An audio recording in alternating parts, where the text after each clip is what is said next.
Hi అండి, welcome back to our YouTube channel.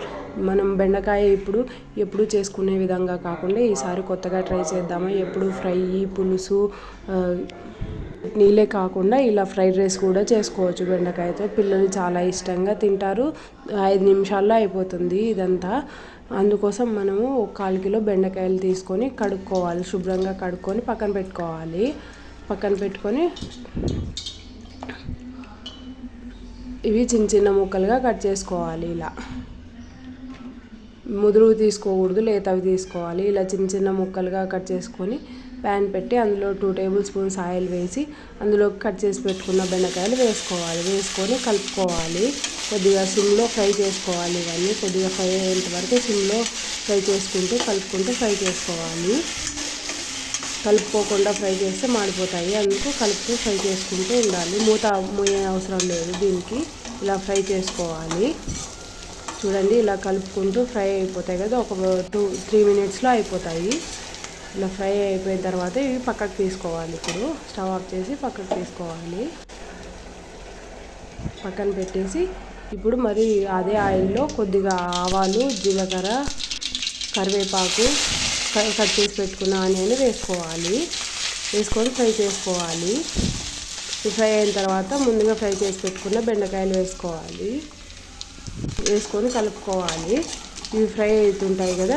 ఇప్పుడు మనం దీంట్లోకి మసాలా రెడీ చేసుకుందాం. ఇందులో కొద్దిగా కొబ్బరి తీసుకోవాలి, ఉప్పు, కొద్దిగా 1/2 స్పూన్ కారం తీసుకోవాలి. వేసుకొని గ్రైండ్ చేసుకోండి మెత్తగా.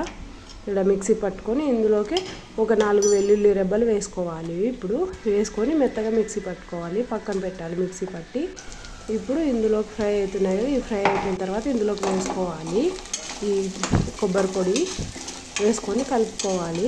ఇలా కొద్దిసేపు కలుపుకోవాలి, పచ్చివాసన పోయేంత వరకు కలుపుకోవాలి.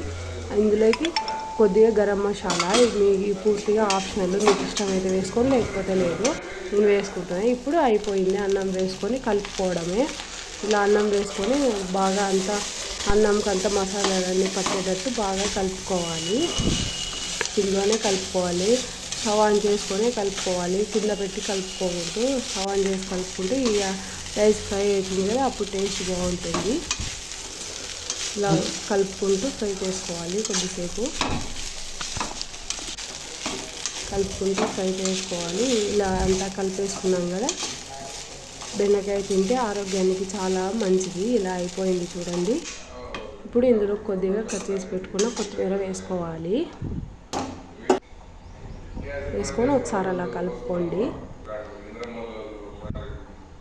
ఇలా చేస్తే పిల్లలు కూడా ఇష్టంగా తింటారు. బెండకాయ చట్నీ అట్లా చేస్తే పులుసు పక్కకు పెడతారు కదా, అట్లా లేకోకుండా ఇట్లా చేస్తే చాలా ఇష్టంగా తింటారు. ఫ్రైడ్ రైస్ లాగా. చూడండి, వేడి బెండి ఫ్రైడ్ రైస్ అయిపోయింది. ఇలా ఆనియన్తో కానీ రైతాతో కానీ నంచుకుంటే చాలా బాగుంటుంది. పిల్లలైనా పెద్దలైనా ఇష్టంగా తింటారు. ఇలా 5 మినిట్స్లో చేసుకోవచ్చు. Thanks for watching.